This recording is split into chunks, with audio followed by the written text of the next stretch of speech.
পাপীর ভাগ্যে এমন দিন কি আর হবে রে পাপীর ভাগ্যে দেখো দেখো মনোরায় হয়েছে উদয় দেখো মনোরায় হয়েছে উদয় কি আনন্দময় সাধুর সদবাজারে পাপীর ভাগ্যে এমন দিন কি আর হবে রে পাপীর ভাগ্যে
পাপীর ভাগ্যে এমন দিন কি আর হবে রে পাপীর ভাগ্যে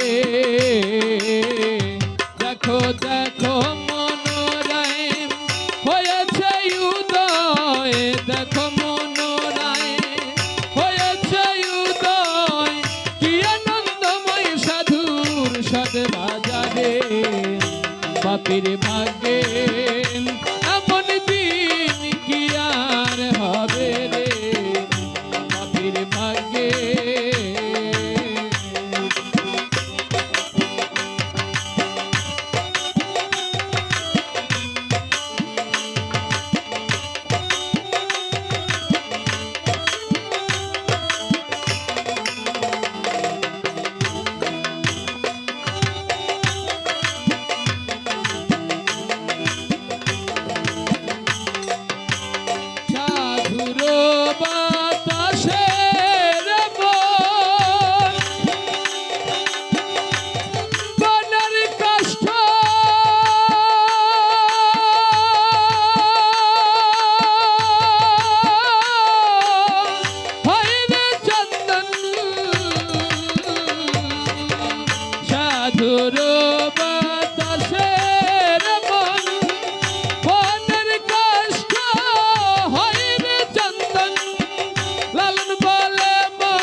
পাপীর ভাগ্যে দেখো দেখো মনোরায় হয়েছে উদয় দেখো মনোরায় হয়েছে উদয় কি আনন্দময় সাধুর সদবাজারে পাপীর ভাগ্যে এমন দিন কি আর হবে রে পাপীর ভাগ্যে এমন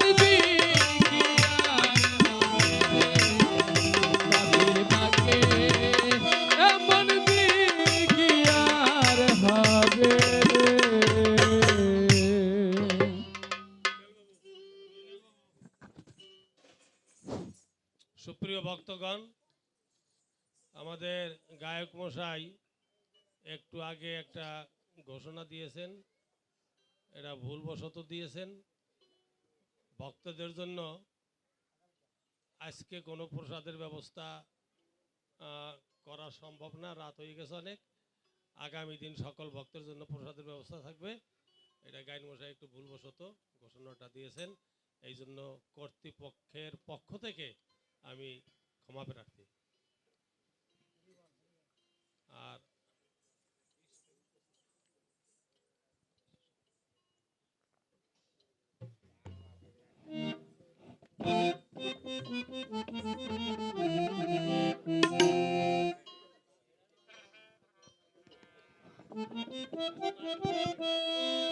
হরি বল।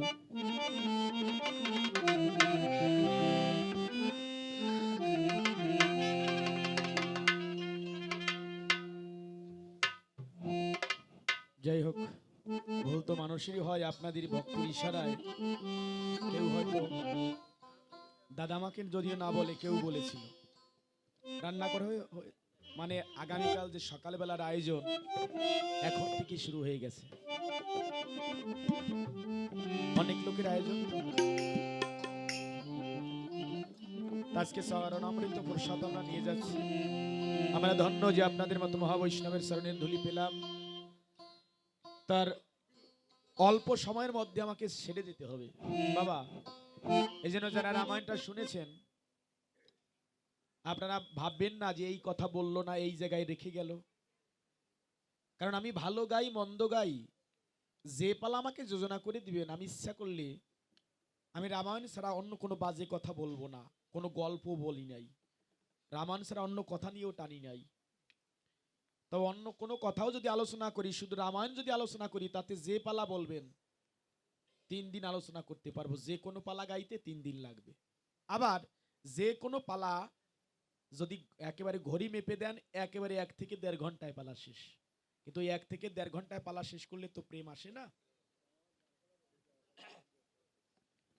তবে আর আমি 3 দিনও গাইতে পারবো না, আর অল্প সময়ের মধ্যে গাইতে হবে। তাই কেউ মনে কষ্ট পাবেন না যে এই কথাগুলি রয়ে গেল, এটা বলবো। এজন্য ক্ষমা চাইছি। কর্মক্লান্ত করবরে সবাই চলে কিনা, জীবন ও ব্যস্ততায় সবাইকে সব কাজ করতে হয়। সেই দিকে লক্ষ্য রেখে রাত তো প্রায় 11:30টার ধারে। হরি বল। তাই শুনুন সর্বজন হয়ে এক মন, পুনরায় রাম গুণ কীর্তন করিবেন শ্রবণ।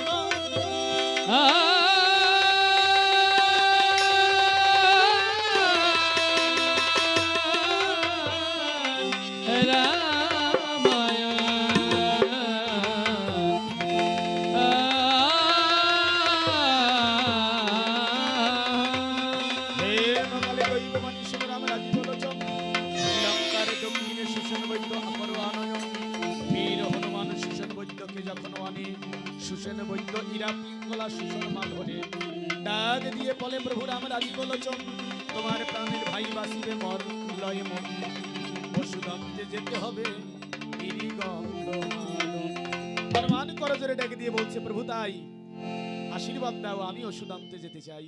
ধীরে ধীরে চলে বাছা, ধীরে ধীরে চলে বাছা পবন নন্দন, অতি ধীরে ধীরে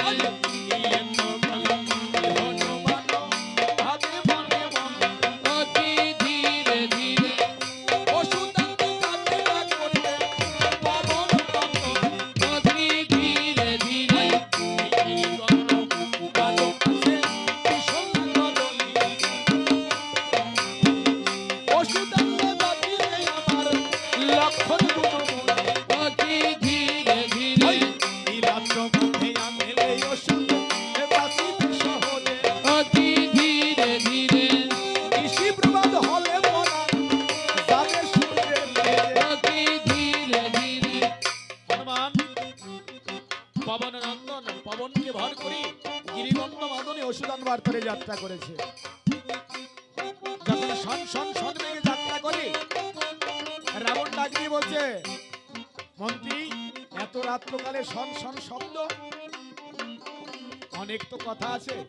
মন্ত্রী নিরীক্ষণ করে ডাক দিয়ে বলছে রাবণের ধারে, প্রভু হনুমান যাচ্ছে চলে এই অসুদানার দায়, অতি ধীরে ধীরে রাবণ বলে তাহাই হবে, কি হবে উপায়? অতি ধীরে ধীরে বলছে হনুমান যাচ্ছে অসুদান্তে, তাহলে বলি আমার উপায় হবে কি?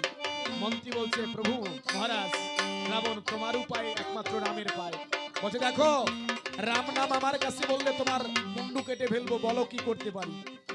বলছে দেখো, হনুমান যখন গিরিগন্ধ মাদন অসুদান্তে যাত্রা করেছে, এই বিপদে তোমার উপায় একমাত্র মামা কাল। ধীরে ধীরে রাবণ তখন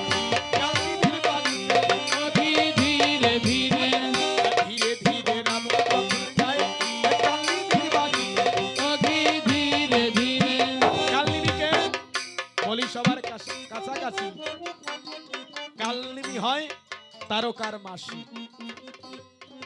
কালনিমির মাসি আছে কে? তারকা। সে হচ্ছে কালনিমি।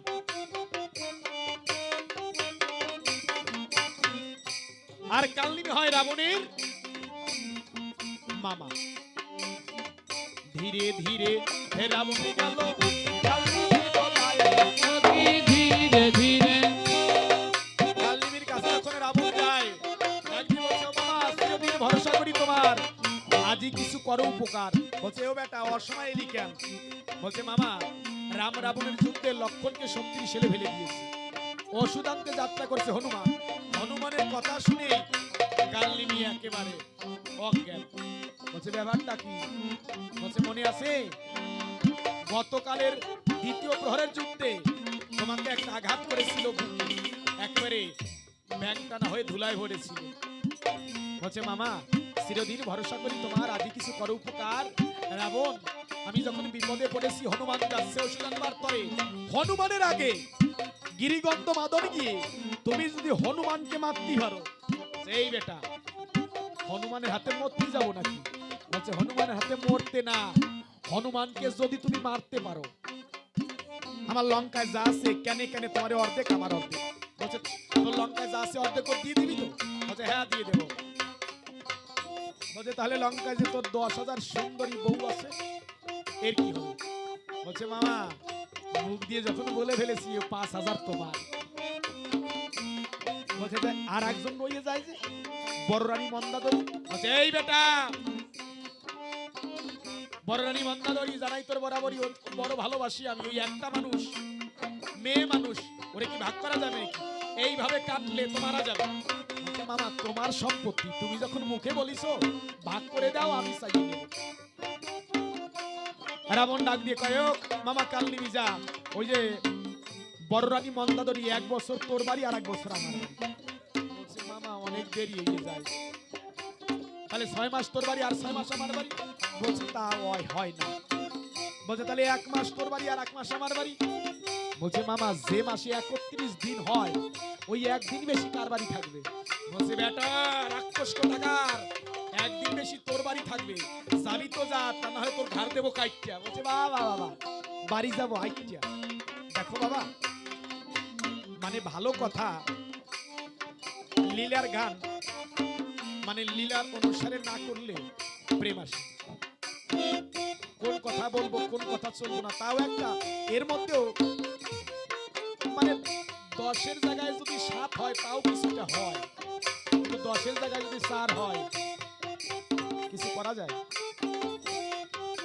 আচ্ছা শোন বেটা, ওই একদিন বেশি তোর বাড়ি থাকবে, যাবি তো যা, তা না হলে ঘাইট দেবো হাইটটা, বাড়ি যাবো হাইটটা, খাওয়া কি বাড়ি গিয়া। বলছে, তোর যদি ঘাড় কাইটটা দিস, বাজার থেকে, কদমবাড়ি বাজার থেকে গুড় কলা এগুলো কিনে নিয়ে নরলির মধ্যে ছাড়ি দেবো, গড় গড় গড় গড় গড়াইয়ে চলে যাবে। বলছে, না বাবা, তুই যদি মারা যাইস, ও বেটা, তোর শ্রাদ্ধ করবো আমি। বলছে, ওই এ বেটা, তুই কি আমার বড় পুত্র নাকি, তুই মারা গেলে আমার শ্রাদ্ধ করবি? কথা নে, 4টা পয়সা দে। কালনিমি বলছি, কেন কি করবি?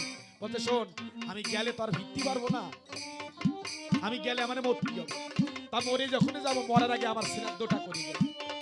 1 পয়সার পুরোহিত নাথ, আর 1 পয়সার নাপিত নাথ, 1 পয়সার মুরকলা আর 1 পয়সার মালসা। আচ্ছা এই বেটা, এ তো একেবারে শ্রাদ্ধেরই আয়োজন, বলে ওইটাই লাগবে। ওইটা লাগে লাগুক, কথা নিবি, এই মুহূর্তে যাত্রা করবি, তা না হলে তোর ঘাড় কাইটে দেবো। কালনিমি মনে মনে চিন্তা করে, এই রাবণের হাতে মরার চেয়ে রাম ভক্ত হনুমানের হাতে মরা অনেক ভালো। ভক্তে ভক্তে যখন নিতে প্রেমালিঙ্গ হয়, সখী ধীরে ধীরে ভক্তে ভক্তে যখন নিতে প্রেমালিঙ্গ হয়, সখী ধীরে ধীরে ভক্তের পরশ লাগলে তাহার পাল থাকে না গায়ে। সখী ধীরে ধীরে এই গিরিগন্ধ মাদক চলে, এই বসনা লোকে, সখী ধীরে ধীরে মনকে ধরে করিয়া চলিও আজ। সখী ধীরে ধীরে মনে মনে চিন্তা করে, রাম ভক্ত হনুমানের হাতে যদি মরি, জীবন সার্থক হবে। তাই কালনিমি গিরিগন্ধ মাদন গিয়ে ভণ্ড তপস্বী হয়ে বসে আছে। এদিকে হনুমান যখন গিরিগন্ধ মাদন যায়, ওষুধের কথা মনে নেই, ওষুধের কথা মনে নেই। কি যেন রাঙা ডাটা, পোড়া কাটালি, বিষ কাটালি মনে নেই। অদূর দেখতে পায় একজন বৈষ্ণব, ওই যে মামা কালনি। ধীরে ধীরে হনু দিয়ে আবার প্রণাম করে পায়। অতি ধীরে ধীরে কালাকিনি বলে বেটা, পালাবি কোথায়? ধীরে ধীরে বলছে, দেখো দেখো আমি রাম ভক্ত দাস হনুমান, বলতে পারো ওষুধের কথা এই গিরিগন্ধ মাদন? বলছে, হনুমান আমি ওষুধের কথা বলতে পারি, কিন্তু তোর পায়ে তো শুকরের মলমূত্র লেগে আছে, বনের ভিতর দিয়ে এসেছিস, যা স্নান করে আয়। ওই যে খরতর নদী, স্নান করে এলে পরে তোকে ওষুধের কথা বলে দেব। হনুমান যখন স্নান করতে যায়,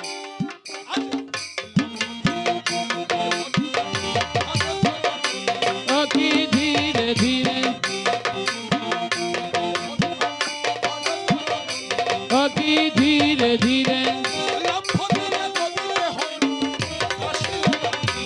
অতি ধীরে ধীরে হনুমান লম্ফ দিয়ে যখন নদীর মধ্যে নামিছে, বিরাট একটা কুমির হনুমানের পা ধরেছে। হনুমান কয়, এ বেটা কে রে তুই, জম খাতি চাস? হ্যাঁ, জম রাজা আমারে দেখে ভয় পায়, আমি হনুমান, আর আমার পা ধরেছিস, কুমির নাকি রে? পান্ডুলিয়া উঠালো, অতি ধীরে ধীরে হনুমান যখন পা তুলে উপরে উঠালো, দেখতে পায় বিরাট একটা কুমির। বলছে, ওরে বেটা তুই আমারে খাতি চাস? বিরাট নখ দ্বারা দেহ কাদায় বিদীর্ণ করেছে। ওই কুমিরের ভিতর থেকে এক নাগকন্যা, দেবকন্যা মুক্তি পেয়ে যায়। হনুমানের পরশে দেবকন্যা, নাগকন্যা মুক্তি পেয়ে যাচ্ছে। কেবল রামই তার ভক্তকে পরশ দিয়ে মুক্তি দেয় নাই, রাম ভক্ত ভক্তকে পরশ দিয়ে মুক্তি দিয়েছে। এই জায়গায় ভক্ত ভগবান তত্ত্ব হয় আলোচনা, যেখানে ভক্তের প্রেমের হয় আলাপন, যাতে ভক্তের চোখের জলেই হয় প্রেমানন্দ। কিন্তু সময় যেহেতু নেই, তাই ওই জায়গায় ছেড়ে দিলাম। কেমন রামচন্দ্রের চরণের ধুলির গুণে পাষাণ যেমন মুক্তি পায়, এই জায়গায় হনুমানের চরণের ধুলার বলে দেবকন্যা মুক্তি পায়। তাহলে রাম নামে পাষাণ বলে আমার মন পাষাণ বলে। যাকে তবে ইহা বলে নাহি প্রয়োজন, অতি ধীরে ধীরে ভগতের চরণ ধুলিতে মুক্তি হলো তখন। অতি ধীরে ধীরে জয় জয় হনুমান ভাই, অতি ধীরে ধীরে অতি ধীরে ধীরে হনুমানের চরণ ধুলিতে মুক্তি হয় তখন। অতি ধীরে ধীরে হনুমানের চরণের ধুলির ফলে দেবকন্যা মুক্তি পেয়েছিল। কিন্তু আমি দেখি না হনুমান কার হৃদয়ে বসত করে আছে, কার হৃদয়ে ঠাঁই নিয়েছে। আমি হনুমান জ্ঞান করে আপনাকে প্রণাম করলাম। আপনার আমার এই প্রণাম কাজের হনুমানের পায়ে গিয়ে পৌঁছায়। নম নম ভজঙ্গ বলি প্রণাম জানাই পাই। অতি ধীরে ধীরে নম নম ভজঙ্গ বলি প্রণাম জানাই পাই। অতি ধীরে ধীরে ভগতের চরণে ধুলি নিয়াসি মাথায়, অতি ধীরে ধীরে হনুমানের পরশে যাব দেবকন্যা মুক্তি পায়। অতি ধীরে ধীরে ভগতের চরণে ধুলায় যেন আমার মুক্তি হয়। অতি ধীরে ধীরে সেদিন যাব বনপালে ওই পানেতে চলিয়া, অতি ধীরে ধীরে এই ভক্তের ধুলি সাথে নিয়ে হয় যেন দাঁড়াইয়া। অতি ধীরে ধীরে হনুমানের চরণের ধুলায় যেমন দেবকন্যা মুক্তি পেল, আমি হনুমান জ্ঞান করে আপনার চরণের ধুলি রাখলাম মাথায়। যখন আমার প্রাণটা যায়, যেন আপনার চরণের ধুলার বলে আমার মুক্তি হয়। তাই মনে মনে চিন্তা করে অতি ধীরে ধীরে হনুমান, ওই দেবকন্যা মুক্তি নেওয়ার কালে ডাক দিয়ে হনুমান, ওই যে তোমাকে যে পাঠালো নদীতে রাবণের মামা কালনিমি। হনুমান কালনিমিকে মেরে হাত পা পেটের ভিতর ঢুকিয়ে রাবণের আঙ্গিনায় ফেলে দিয়েছে। রাবণ ডাক দিয়ে বলছে, মন্ত্রী উপায় নাই, মামা তো মরে গেল, এবার উপায়? বলছে, তোমার পূর্ব দ্বারে দাঁড়িয়ে আছে না সূর্যদেব, তাকে উদয় হতে বলো। রাবণ ডাক দিয়ে বলছে, কোথায় সূর্যদেব? তড়ি ঘড়ি করে উদয় হয়ে যাও, তুমি উদয় হলে লক্ষণ প্রাণ চলে যাবে সূর্যের তেজে। সূর্যদেব ডাক দিয়ে বলছে, রাবণ, অসময়ে বৃক্ষের ফলও মাটিতে পড়ে না। এই অসময় যদি আমাকে উদয় হতে হয় তাহলে তোকে মরতে হবে। বলছে, আমি রাবণ আজ্ঞা দিলাম, তড়ি ঘড়ি উদয় হয় উদয়। হনুমান দেখতে পায় পূর্বাকাশে রবি উদয় হতে চলেছে।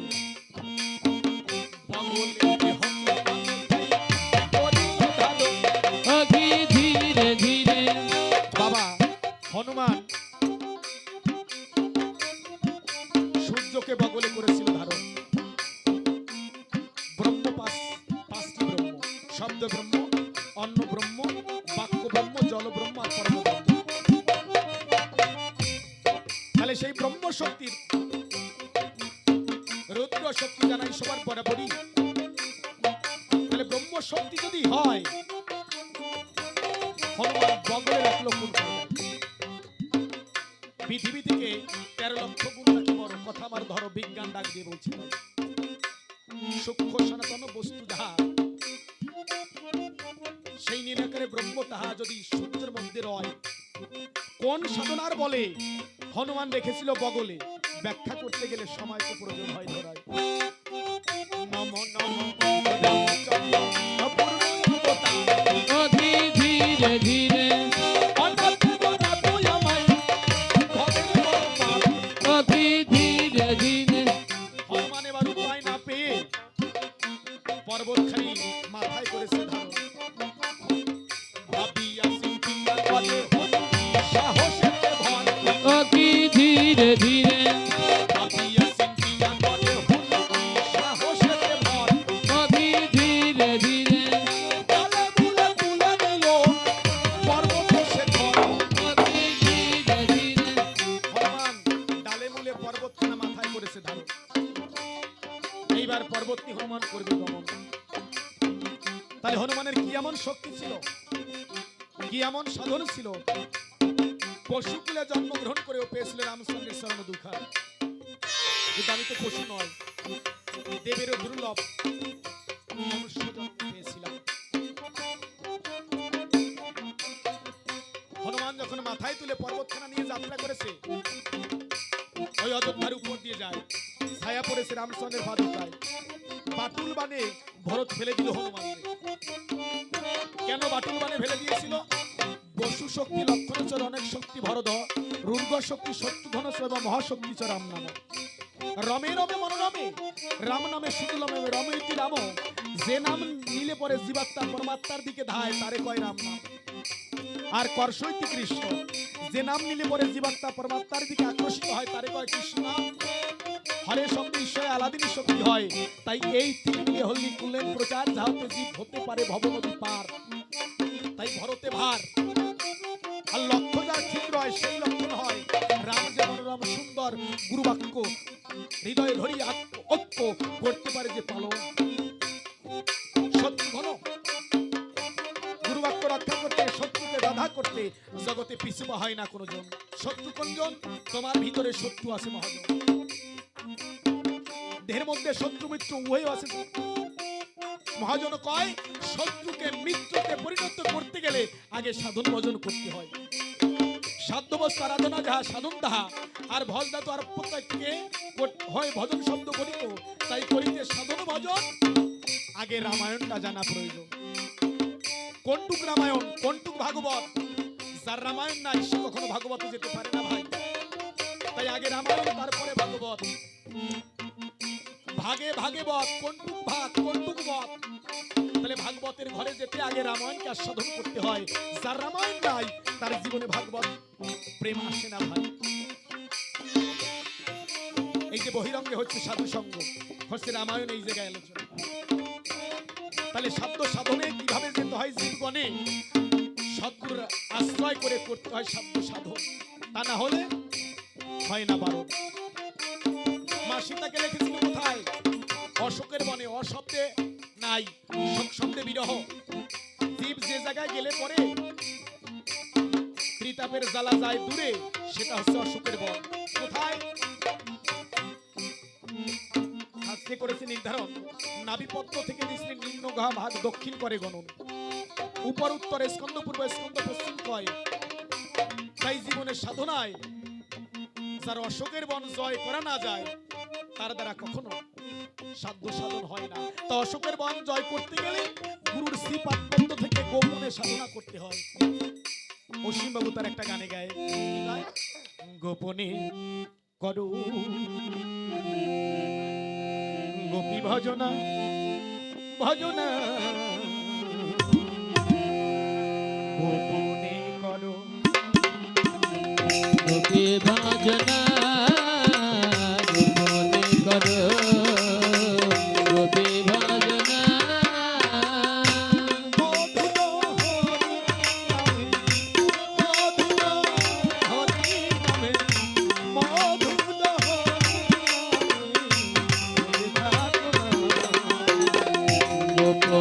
করো, গোপী ভজনা গোপনে করো, গোপী ভজনা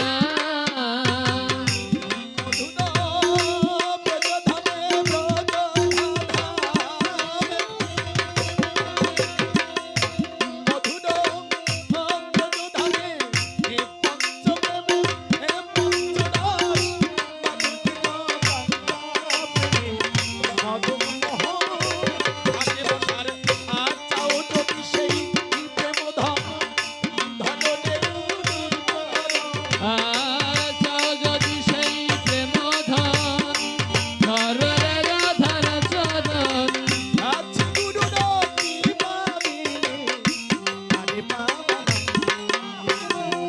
গোপনে করো গোপী ভজনা,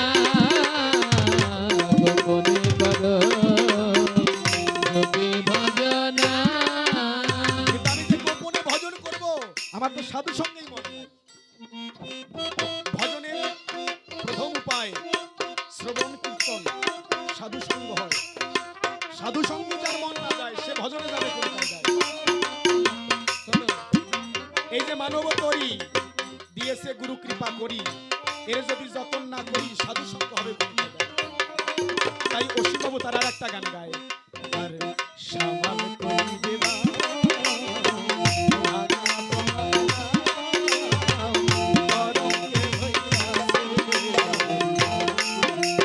শ্যামল কইরা পাও মাঝি ভাঙা তোমার নাম, তরঙ্গে ভৈরাছে দরিয়া।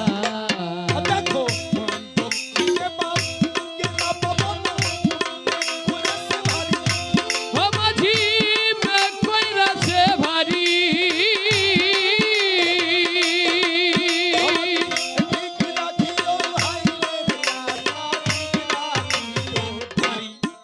জানো তুমি না এই মানব তরি, ডোবে না এই মানব তরি, আর তুমি না এই মানব তরি, পরমের পরিয়া। তরঙ্গে ভৈরাছে দরিয়া। ও মাঝি শ্যামল কইরা পাও মাঝি ভাঙা তোমার নাম, তরঙ্গে ভৈরাছে দরিয়া। কিন্তু আমার যে দেহতরি আমি যত্ন করব, আমি যে রতন ফলাবো, সে সন্ধান আমি করি নাই। কেন করি নাই? আমার গুরু যা বলেছিল আমি তাহা করতে পারি নাই। গুরু যদি বলে বাবা এটা করিস না, এটা করিস, মনে থাকে না। কেন থাকে না? গুরুকে আপন ভাবতে পারি নাই। আপন ভেবেছি কাকে? যে আমাকে কামনায় সকল কিছু হরণ করে মরার ঘরে যে জন মরে, যে আমার সকল কিছু চুরি করে হরণ করে নেয়, তাকে আপন ভেবেছি। কিন্তু গুরু আমাকে পথের সন্ধান দিয়েছিল, তাকে আপন বলতে পারি নাই। তাই যে আপনার পর কি, এই বতি আমার জন্ম নেয় নাই। কে আমার আপন, কে আমার পর, তাই জীবনে আমি বুঝতে পারি নাই। এই আপন পর বুঝতে না পেরে ভারতবর্ষের সুকুমার বাউল একটা গান গাইলেন, আপন মানুষ চেনে না, বড় ভাই রে, এই আপন আপন মানুষে না বড়ই রে, আপন মানুষ বোঝা বড়ই আপন মানুষে না বড়ই রে, আপন মানুষ বোঝা বড়ই চাইলে তলেও চাইলাম না, বুকের মধ্যে বসে চাইলে তলেও চাইলাম, এই আপন মানুষ সবচেয়ে বেশি আপন। আপন রে কাদায় আপন মানুষে না বড়ই রে, আপন মানুষ বোঝা বড়ই আপন মানুষে না বড়ই রে, আপন মানুষ বোঝা বড়ই হনুমান ভাবিয়া চিন্তিয়া পর্বতকে মাথায় তুলে নিয়েছে বটে, যখন ছায়ায় রামচন্দ্রের পাদুকায় বা টুলবানে ধুলায় রাম রাম বলে কাঁদে, কে তুমি কে? রাম রাম বলে কাঁদছো, কে তুমি? কহ পরিচয়। বলছে আমি রাম ভক্ত দাস হনুমান, দশরথ জ্যেষ্ঠ পুত্র রাম লক্ষণ সীতা সহ গিয়েছে বনে, লক্ষণ করেছে শক্তির ছেলে, তাই ওষুধ নিতে এসেছে আমি হনুমান। তো লক্ষণ শক্তির ছেলে মারা যাবে, লক্ষণ শক্তির ছেলে মারা যাবে, অযোধ্যার সবাই কান্না করে। উর্মিলা নিজের ঘরে গিয়ে লক্ষণের দেওয়া সিঁদুর কপালে দিয়ে যখন দর্পণে তাকায়, দেখতে পায় লক্ষণ রামচন্দ্রের কোলে শুয়ে আছে। উর্মিলা ঘর হতে বের হয়ে অট্টহাসি দিয়েছে, সবাই ডাক দিয়ে কয়, কিরে উর্মিলা? সবাই কান্না করে লক্ষণ শক্তি ছেলে মারা গেছে, আর তুই হাসিস কেন? উর্মিলা ডাক দিয়ে বলছে, দেখো আমার স্বামী মরে নাই, আমি দেখলাম আমার স্বামী বিশ্ব স্বামীর কোলে শুয়ে আছে। বলছে কিভাবে? বলছে আমার প্রভু লক্ষণ যখন বনে যায়, আমি ডাক দিয়ে বলেছিলাম, স্বামী তোমাকে যখন আমার দেখতে মনে চাবে, কিভাবে দেখব? সেই সময় লক্ষণ বনবাসে যাওয়ার কালে লক্ষণ ডাক দিয়ে বলে, উর্মিলা তুমি আমার সাথে এখন বনে যেতে চাও, ভালো কথা, কিন্তু আমি তোমাকে নিতে পারবো না। আমি যাচ্ছি মায়ের বাক্য পালন করতে দাদার সাথে, আর তুমি আমার বাক্য পালন করতে অযোধ্যায় পিতামাতার চরণ সেবা করবে। বলছে আমাকে যখন তোমার মনে পড়বে, এই যে সিঁদুর দিলাম তোমার ধারে, তুমি এই সিঁদুর ঢালে দিয়ে দর্পণে তাকালে দেখতে পারবে আমি কোথায় কিভাবে আছি। এই সিঁদুর লক্ষণ কিভাবে পেয়েছিল? যখন সত্যযুগে সাগর মন্থন হয়েছিল, বাসুকী নাগকে দড়ি করে মৈনাক পর্বতে মন্থন করে, ওই সাগর মন্থনের কালে দেবতাগণ পূজার উপাচার পেয়েছিল। এই যে জলঘট, আম্রপল্লব, কদল বৃক্ষ, পান সুবরি, ধূপ দ্বীপ, এইগুলির এক একটার উৎপত্তিগত অর্থ আছে। কেন এই সিঁদুর করে দান বিবাহের বিধান, কে কাকে প্রথম দিয়েছে? লক্ষণ ডাক দিয়ে বলছে, উর্মিলা কথা নাও, এই সিঁদুর ভালে দিলে পরে আমি যেথায় আসি দেখতে পাবো।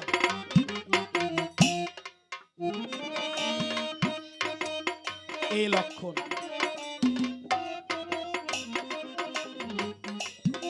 বসু শক্তি লক্ষণেশ্বর অনেক শক্তি ভরল,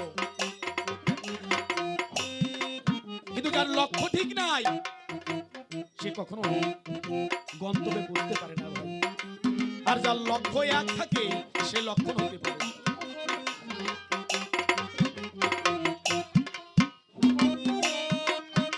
কিন্তু আমি লক্ষ্যভ্রষ্ট হয়ে গেছি, আমি লক্ষ্য ধরে রাখতে পারি না। লক্ষ্যভ্রষ্ট মানুষ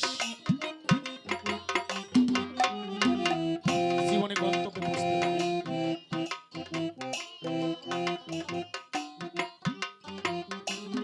লক্ষ্যভ্রষ্ট হলাম কেন? আমি পিতা মাতাকে ভালোবাসতে পারি নাই, পিতা মাতার কথা শুনি নাই।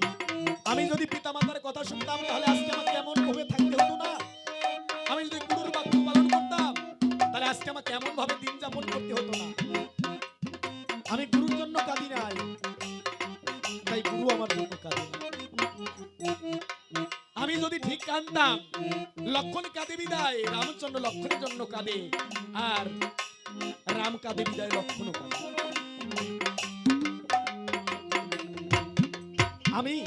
আমি পারি নাই। আমি যদি তার জন্য কাঁদতাম, সে আমাকে জন্য কাঁদবে। কেন কাঁদছে না? রাম সীতার জন্য কাঁদছে না? অশোক মানে হারা হয়ে সীতা রামচন্দ্র চোখের জলে ভাসে, কাঁদছে না? কৃষ্ণ কাঁদছে না রাধার জন্য? কাঁদবি না কেন? আমি তো ভক্তের জন্য ভক্ত হতে পারি না। ঈশ্বর প্রাপ্তির 5টা উপায়। যে যথমাং প্রপদন্তে তাঙ্গস্ত তৈব ভজং মহৎ মম বর্তানুবর্তে মনুষ্য পার্থ সর্বস্ব। তাই অর্জুন সর্বধর্মান পরিত্যাজ্যং মমেকং শরণং ব্রজ অহং তাং সর্ব পাপেভ্যো মোক্ষায় মা শুভ। তাহলে ঈশ্বর প্রাপ্তির 5টি পথ যদি হয়, আমি একটা পথ যদি অবলম্বন না করি, আমি ঈশ্বরকে পাবো এই কথা যেন মনে ভুলে না।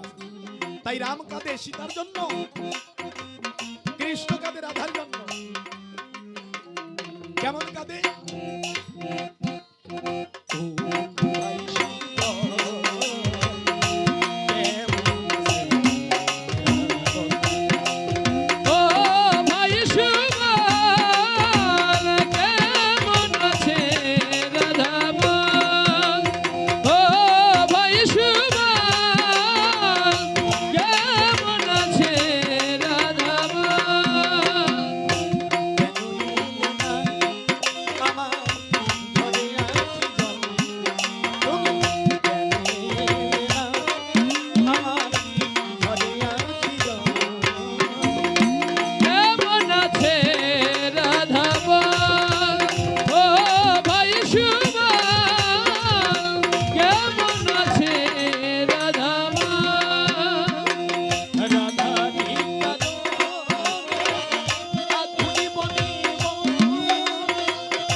একের এক দুই, যেমন সত্য ত্রেতা দাপর কলি, যদি 4 যুগ ধরে কথা বলি, এক কথায় আর এক কথা এসে যায়।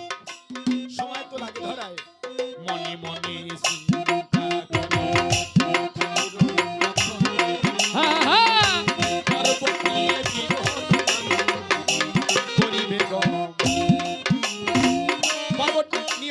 যাত্রা করবি, ভরত ডাক দিয়ে বলছে হনুমান, তাহলে উপায় হবে কি? বলছে দেখো ও ভরত, কেউ যদি আমাকে 12 আঙ্গুল পৃথিবী থেকে তুলে দিতে পারে, তাহলে আমি পর্বত নিয়ে যাত্রা করব। ভরত বাটুল বানে হনুমানকে ফেলে দিয়েছিল, আর পর্বত 12 আঙ্গুল তুলেছিল কিভাবে? আকর্ণবাণ। শাস্ত্রে বলেছে কোন সন্ধানে উঠায় গুরু উবুত নদীর জল, প্রেমাকর্ষণে রসাশ্রয়ে সাধন মাত্রে যদি সাধক হয় কোন মহাজন। বানের গতি সম্মুখে ধায়, কিন্তু একটা বান আছে লক্ষ্য বস্তুকে কাছে টানে। এই আকর্ণ বানটা, এই আকর্ণ বান ঘোষণা করে পর্বত সহ 12 আঙ্গুল তুলে দিয়েছিল। কেন? 12 আঙ্গুলে সাধন ভজন। 12 আঙ্গুল সাধন ভজন কেন? শাস্ত্রে বলল প্রীতি তত্ত্ব উদয়তে হয় গো সাধন, অন্য তত্ত্ব হইলে হয় অবশ্য মরণ। প্রীতি তত্ত্ব কারে কয়? জীবের নাসিকার বাতাস যখন 12 আঙ্গুল হয়, তাই 12 আঙ্গুল তুলে দিয়েছিল। 12 আঙ্গুল তখন ওই পর্বত নিয়ে